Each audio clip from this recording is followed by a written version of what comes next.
Big boss ಮನೆಗೆ Rakshita Shetty entry ಕೊಟ್ಟಾಗಿನಿಂದಲೂ ಕೂಡ ಕೆಲವೊಂದಷ್ಟು ಜನ ಆಕೆ ಫೇಕ್ ಡ್ರಾಮಾ ಮಾಡ್ತಿದ್ದಾಳೆ, ಯಾಕೆ ಆಕೆಯನ್ನ ಈ ಶೋಗೆ ಕರೆಸ್ಕೊಳ್ಬೇಕಾಗಿತ್ತು, ಆಕೆಗೆ ಯಾಕೆ ಅವಕಾಶವನ್ನ ಕೊಡ್ಬೇಕಾಗಿತ್ತು, ಆಕೆಗಿಂತ ಟ್ಯಾಲೆಂಟ್ ಇರುವಂತಹ ಸಾಕಷ್ಟು ಜನ ಇದ್ದಾರೆ, ಕನ್ನಡಿಗರಿದ್ದಾರೆ, ಆಕೆ ಕನ್ನಡದವಳಲ್ಲ, ಆಕೆ ಮುಂಬೈನವಳು, ಆಕೆಗೆ ಯಾಕೆ ಅವಕಾಶ ಕೊಡ್ಬೇಕಾಗಿತ್ತು, ಆಕೆ ಏನ್ ಸಾಧನೆ ಮಾಡಿದ್ದಾಳೆ ಅನ್ನೋ ಅಭಿಪ್ರಾಯ ಒಂದಷ್ಟು ಜನರಿಂದ ಕೇಳಿ ಬಂದಿತ್ತು.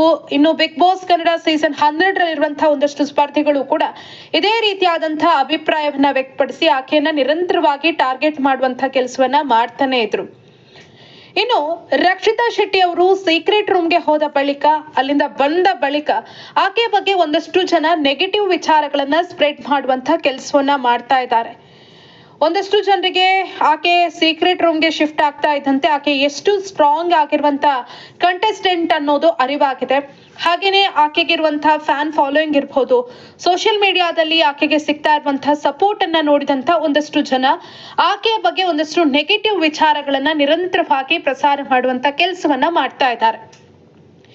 ಇದೀಗ ಅಂಥದ್ದೇ ಒಂದು ವಿಚಾರ ಸಿಕ್ಕಾಪಟ್ಟೆ ಚರ್ಚೆ ಆಗ್ತಾ ಇದೆ.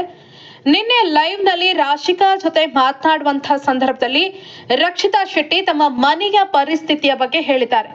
ನಿಮ್ಗೆಲ್ಲ ಗೊತ್ತೇ ಇದೆ, ಈಗಾಗಲೇ ರಕ್ಷಿತಾ ಶೆಟ್ಟಿ ತನ್ನ ತಂದೆ ಏನ್ ಕೆಲಸ ಮಾಡ್ತಾರೆ, ತಾಯಿ ಏನ್ ಮಾಡ್ತಾರೆ, ಇದೆಲ್ಲವನ್ನ ಕೂಡ ಬಿಗ್ ಬಾಸ್ ಮನೆಯಲ್ಲಿ ಹೇಳಿದ್ದಾರೆ.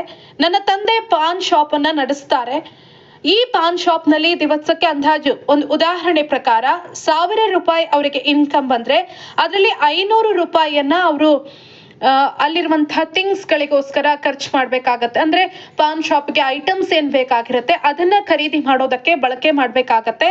ಉಳಿದ 500 ರೂಪಾಯಿಯಲ್ಲಿ ಅಪ್ಪ ನಮ್ಗೆ ಐಸ್ ಕ್ರೀಮ್ ತರ್ತಾರೆ ಹೆಚ್ಚಾಗಿ, ಜೊತೆಗೆ ಅದರಲ್ಲಿ ಸ್ವಲ್ಪ ಉಳಿದಿದ್ದನ್ನ ಅಮ್ಮನಿಗೆ ಕೊಡ್ತಾರೆ. ಈ ರೀತಿ ಅವರು ಸೇವಿಂಗ್ಸ್ ಮಾಡ್ತಾರೆ ಅನ್ನೋದನ್ನ ರಾಶಿಕಾ ಜೊತೆ ಹೇಳ್ತಾರೆ. ನಿಮ್ಗೆಲ್ಲ ಗೊತ್ತೇ ಇದೆ, ಒಂದಷ್ಟು ಜನ ಅವರನ್ನ ಯೂಟ್ಯೂಬ್ ಚಾನೆಲ್ ಮೂಲಕ ನೋಡ್ಕೊಂಡು ಬಂದಿದ್ದೀರಾ. ಹಾಗಾಗಿ ರಿಯಾಲಿಟಿ ಏನು ಅನ್ನೋದ್ರ ಅರಿವಿದೆ. ಆಕೆ ಮಿಡಲ್ ಕ್ಲಾಸ್ ಫ್ಯಾಮಿಲಿಯಿಂದ ಬಂದಂತ ಹುಡುಗಿ, ಮಧ್ಯಮ ವರ್ಗದ ಕುಟುಂಬಕ್ಕೆ ಸೇರಿದವಳು. ಈಗ ಆಕೆ ಯೂಟ್ಯೂಬ್ ಮೂಲಕ ಏನ್ ದುಡಿಯೋದಕ್ಕೆ ಸ್ಟಾರ್ಟ್ ಮಾಡಿದ್ರು, ಆ ನಂತರ ಒಂದಷ್ಟು ಅವರು ಬೆಳವಣಿಗೆ ಕಾಣ್ತಾ ಇದ್ದಾರೆ ಆರ್ಥಿಕವಾಗಿ. ಹಾಗಾಗಿ ಆಕೆ ಎಲ್ಲಾ ರೀತಿಯಾದಂತಹ ಕಷ್ಟವನ್ನ ಎದುರಿಸಿರುವ ಕಾರಣ ಆ ವಿಚಾರವನ್ನ ರಾಶಿಕಾ ಬಳಿ ಹೇಳ್ಕೊಂಡಿದ್ದಾರೆ. ಆದ್ರೆ ಇದೇ ವಿಚಾರ ಇದೀಗ ಒಂದಷ್ಟು ಜನರು ಆಕೆಯನ್ನ ನೆಗೆಟಿವ್ ಆಗಿ ತೋರಿಸುವಂತೆ ಮಾಡಿದೆ. ಈ ಒಂದು ವಿಡಿಯೋದ ಕ್ಲಿಪ್ಪಿಂಗ್ ಅನ್ನ ಇಟ್ಕೊಂಡು ಒಂದಷ್ಟು ಜನ ಆಕೆಯ ವಿರುದ್ಧ ಬೇರೆ ಬೇರೆ ರೀತಿಯಾದಂತಹ ಕಮೆಂಟ್ ಗಳನ್ನ ಹಾಕ್ತಾ ಇದ್ದಾರೆ. ಇದು ಆಕೆಯ ಅಭಿಮಾನಿಗಳಿಗೆ ಬೇಸರವನ್ನ ತರಿಸಿದೆ. ಯಾವ ರೀತಿ ನೆಗೆಟಿವ್ ಕಮೆಂಟ್ ಗಳನ್ನ ಹಾಕ್ತಿದ್ದಾರೆ ಅನ್ನೋದು ಹೇಳ್ತಾ ಹೋಗ್ತೀನಿ ನಾನು. ಆಕೆ ಹೇಳೋದ್ ಕೇಳಿದ್ರೆ ಡ್ರೋನ್ ಪ್ರತಾಪ್ ಅವರ ಸಿಸ್ಟರ್ ಅನ್ಸತ್ತೆ, ಒಳ್ಳೇದಾಗ್ಲಿ ಅಂತ ಒಬ್ರು ಕಮೆಂಟ್ ಅನ್ನ ಹಾಕಿದ್ದಾರೆ. ಮತ್ತೊಬ್ರು ಸಿಂಪತಿ ಕಾರ್ಡ್ ಈ ರೀತಿಯಾಗಿ ಕಮೆಂಟ್ ಅನ್ನ ಹಾಕಿದ್ದಾರೆ. ಮತ್ತೊಬ್ರು BPL ಕಾರ್ಡ್ ಪ್ಲೇ ಮಾಡಿ ಫಿನಾಲೆ ಬರ್ತಿದೆ ಅನ್ನೋ ಕಮೆಂಟ್ ಅನ್ನ ಹಾಕಿದ್ದಾರೆ. ಈ ರೀತಿ ರಕ್ಷಿತಾ ಅಲ್ಲಿ ಸುಳ್ಳು ಹೇಳ್ತಾ ಇದ್ದಾಳೆ. ಆಕೆಯ ಮನೆಯ ಪರಿಸ್ಥಿತಿ ಬಗ್ಗೆ ಆಕೆ ಹೇಳ್ಕೊಂಡು ಅಲ್ಲಿ ಒಂದಷ್ಟು ಸಿಂಪತಿಯನ್ನ ಗಿಟ್ಟಿಸಿಕೊಳ್ಳುವಂತಹ ಕೆಲಸವನ್ನ ಮಾಡ್ತಾ ಇದ್ದಾಳೆ. ಇನ್ನು ಕೆಲವೇ ವಾರ ಇರೋದು ಫಿನಾಲೆಗೆ. ಹಾಗಾಗಿ ತಾನು ಫಿನಾಲೆಗೆ ಹೋಗ್ಬೇಕು, ವಿನ್ನರ್ ಆಗ್ಬೇಕು ಅನ್ನೋ ನಿಟ್ಟಿನಲ್ಲಿ ಈ ರೀತಿಯಾಗಿ ನಾಟಕವನ್ನ ಮಾಡ್ತಿದ್ದಾಳೆ ಅಂತ ಆರೋಪವನ್ನ ಮಾಡ್ತಿದ್ದಾರೆ. ಮತ್ತಷ್ಟೊಂದು ಜನ ಆಕೆಗೆ ಸಪೋರ್ಟ್ ಅನ್ನ ಕೂಡ ಮಾಡಿದ್ದಾರೆ. ನಿಜ ಹೇಳಿದ್ರೆ ಜನಕ್ಕೆ ಡ್ರಾಮಾ ಅನ್ಸುತ್ತೆ ರಕ್ಷಿ ಅಂತ ಒಬ್ರು ಕಮೆಂಟ್ ಅನ್ನ ಹಾಕಿದ್ದಾರೆ. ಬಡವರನ್ನ ಗೆಲ್ಲಿಸಿ ರಕ್ಷಿತಾಗೂ ಹೆಲ್ಪ್ ಮಾಡೋ ಗುಣ ಇದೆ ಅಂತ ಒಬ್ರು ಕಮೆಂಟ್ ಅನ್ನ ಹಾಕಿದ್ದಾರೆ. ಪಾಪ ರಕ್ಷಿತಾ ಅವರ ಅಪ್ಪಂಗೆ ಪಾನ್ ಬೀಡ ಅಂಗಡಿ ಇರೋದು, ಅದ್ರಲ್ಲಿ ಎಷ್ಟು ಸಂಪಾದನೆ ಆಗತ್ತೆ ಅಂತ ಒಬ್ರು ಕಮೆಂಟ್ ಅನ್ನ ಮಾಡಿದ್ದಾರೆ.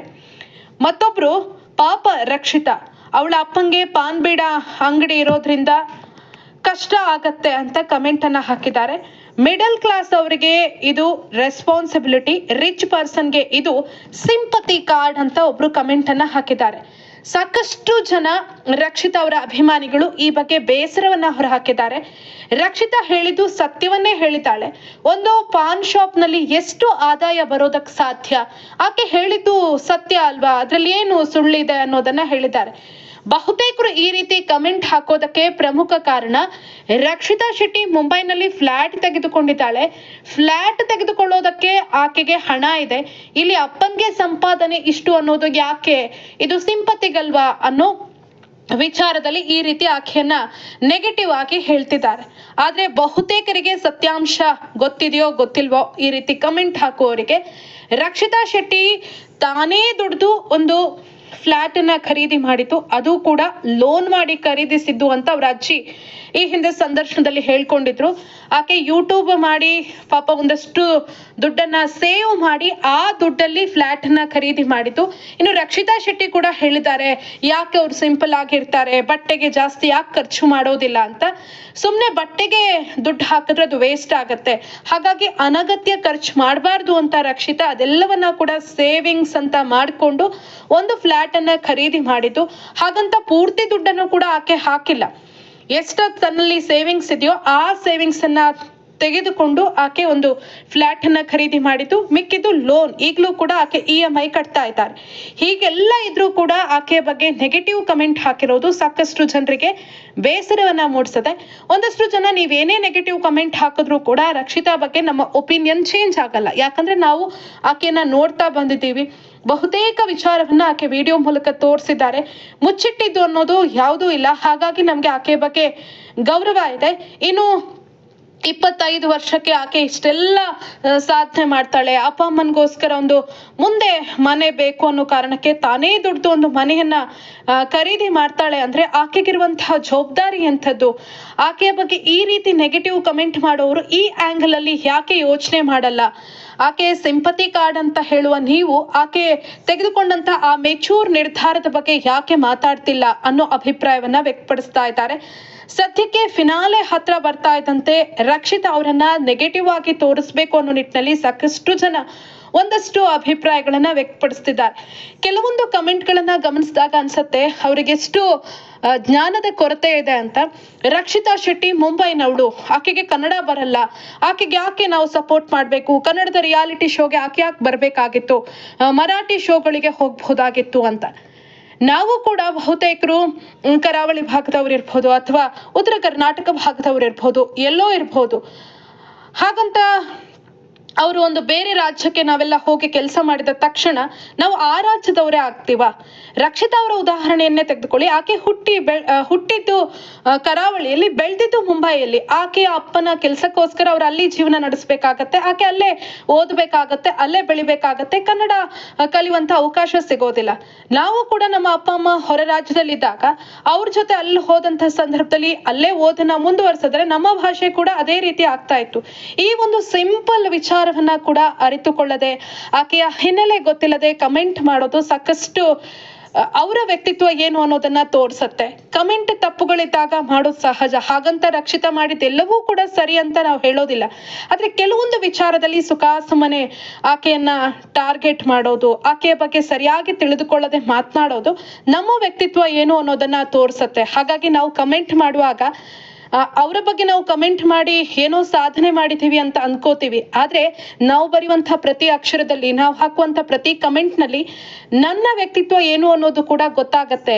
ಲಕ್ಷಾಂತರ ಜನ ನನ್ನ ಕಮೆಂಟ್ ಅನ್ನ ಓದಿ ನನ್ನನ್ನ ಕೂಡ ಜಡ್ಜ್ ಮಾಡ್ತಾರೆ ಅನ್ನೋ ಸಿಂಪಲ್ ವಿಚಾರವನ್ನ ಕಮೆಂಟ್ ಮಾಡೋರು ಕೂಡ ಅರ್ಥ ಮಾಡ್ಕೊಳ್ಬೇಕು. ರಕ್ಷಿತಾ ಅವರ ಅಭಿಮಾನಿಗಳಿರ್ಬೋದು, ಗಿಲ್ಲಿ ಅವರ ಅಭಿಮಾನಿಗಳಿರ್ಬೋದು, ಅಭಿಮಾನವಾಗಿದ್ರೆ ಚಂದ, ಹಾಗಂತ ಅದನ್ನ ಬೇರೆ ಬೇರೆ ರೀತಿಯಲ್ಲಿ ನೆಗೆಟಿವ್ ಆಗಿ ತೋರಿಸೋದು, ಒಬ್ರು ಇಷ್ಟ ಅನ್ನೋ ಕಾರಣಕ್ಕೆ ಇನ್ನೊಬ್ಬರ ವ್ಯಕ್ತಿತ್ವದ ಬಗ್ಗೆ, ಇನ್ನೊಬ್ಬರ ಗುಣದ ಬಗ್ಗೆ ಮಾತಾಡೋದ್ರಿಂದ ನಾವೇ ಸಣ್ಣವರಾಗ್ತೀವಿ ಹೊರತುಪಡಿಸಿದ್ರೆ ನಾವು ಯಾವುದೇ ರೀತಿಯಲ್ಲೂ ಎತ್ತರಕ್ಕೆ ಹೋಗೋದಕ್ಕೆ ಆಗಲ್ಲ. ಸೊ ನಾವು ಆದ್ರೂ ಕೂಡ ಅಷ್ಟೇ, ಇನ್ನೊಬ್ಬರ ಬಗ್ಗೆ ಕಮೆಂಟ್ ಮಾಡುವಾಗ ಅಥವಾ ಇನ್ನೊಬ್ಬರ ಬಗ್ಗೆ ಏನೋ ಗೊತ್ತಿಲ್ಲದೆ ಏನೋ ಮಾತನಾಡುವ ಬದಲು ನಮ್ಮ ಬಗ್ಗೆ ನಾವು ಸ್ವಲ್ಪ ಯೋಚನೆ ಮಾಡಬೇಕಾದಂಥ ಅವಶ್ಯಕತೆ ಇದೆ.